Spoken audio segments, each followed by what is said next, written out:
Hi guys, this is how it happened, and we're going to be looking at the least square adjustment and the observation equation. So least square is just a mathematical method that surveyors, geodesists, and engineers that they use to reduce error in their observation. So for instance, now let's assume now that we have gone to site and we observed, let's say, 3 locations, and on these 3 locations we have respective data. Maybe let's say data 1, data 2, data 3. So it is believed that among this data there will be error. So this error, so when we go to the site to make observation of data, there is a belief that our data will definitely contain errors. So, and this error will likely affect our data. So that is why stuff like least square was invented, so that the errors will be minimized. So in this case now, you notice that the L in this case is our observation.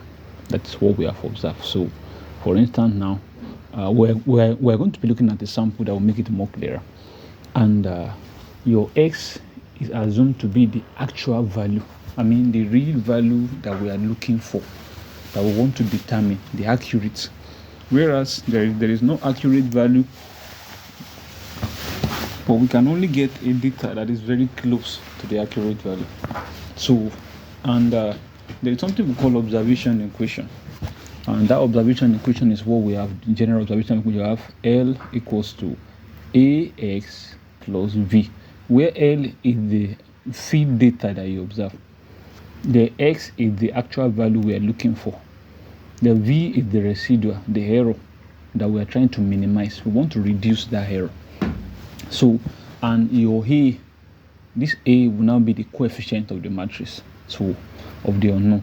Now, we're going to be looking at that so like I said earlier on, what we are trying to reduce is to ensure that this error, this V component, is minimal, almost zero.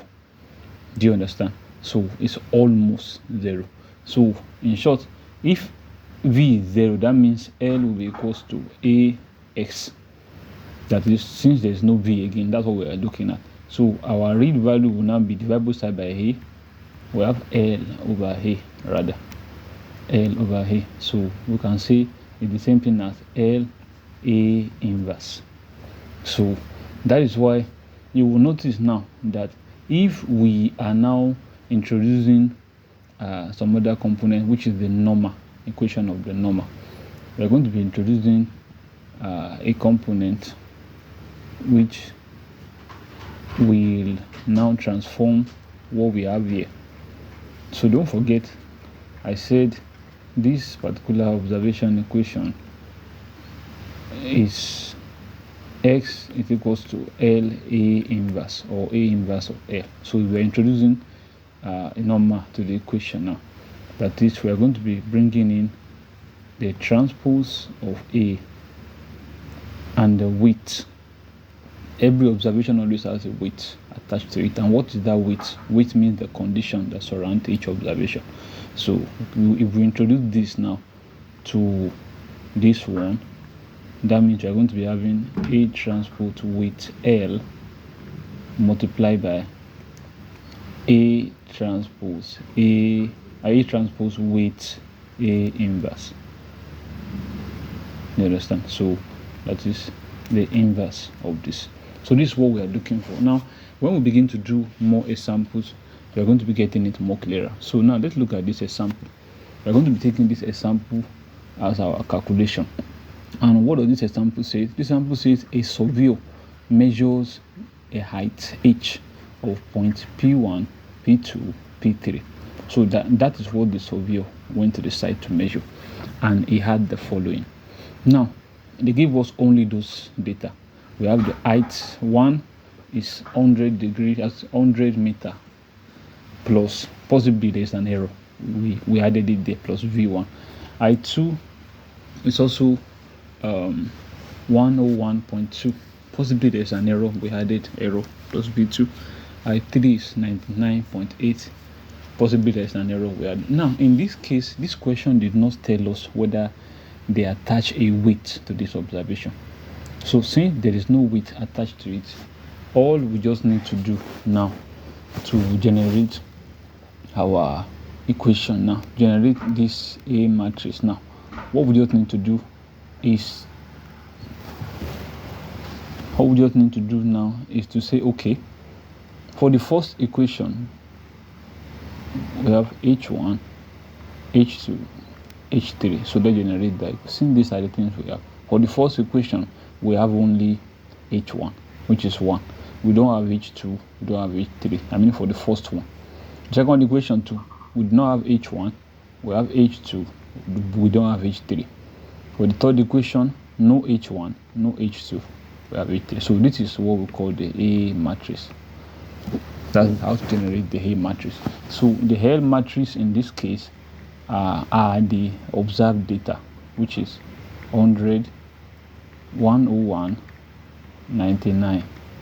So then the X matrix in this case should be our h1, h2, h3, that real value that we are looking for. You understand? So like I said, in this question we assume that all the weights are equal. That means all the weights are 1. We are going to look at the situation where all the weights are not equal. So having all these parameters, you can now go back to this our former equation. You understand? So, and what is that former equation? Where we said the observation L is equals to AX plus V. You understand? So like we said here, we assume that our V is to be minimal, and that's what we are targeting. So that shows that all we just need to do here now is to say X is equals to L multiplied by A inverse. And don't forget, I told you we're going to be introducing the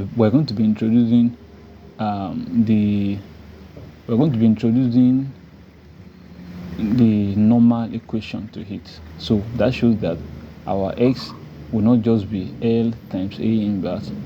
Our X will now be A transpose weight multiplied by L multiplied by A transpose weight multiplied by A inverse. So that's the equation that we want to solve now.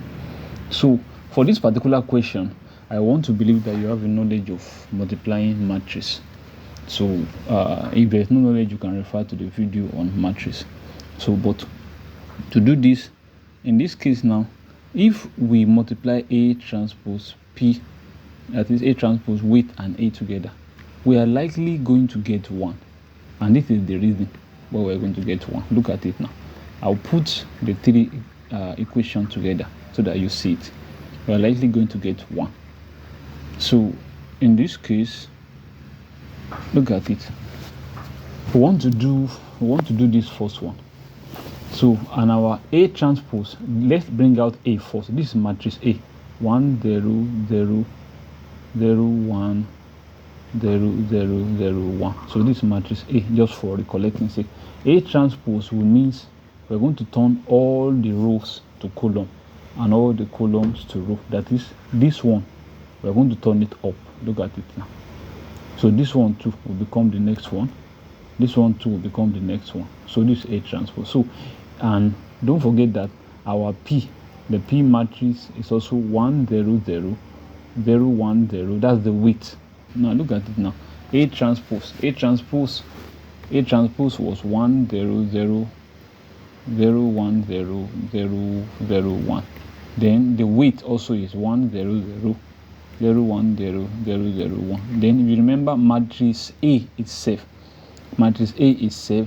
was also 1 1 1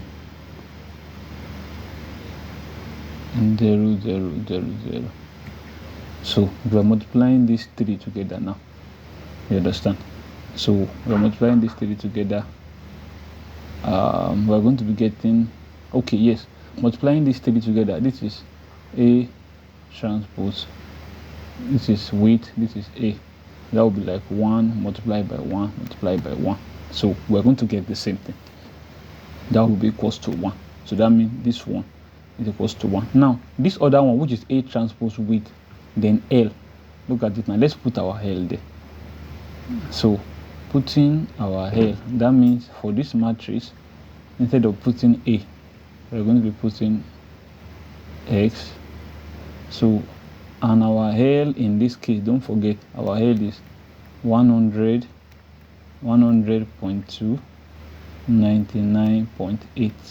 So we multiply this now. 1 times 1, that will be 1. Then multiply by all of this. That means we are likely to get this value back.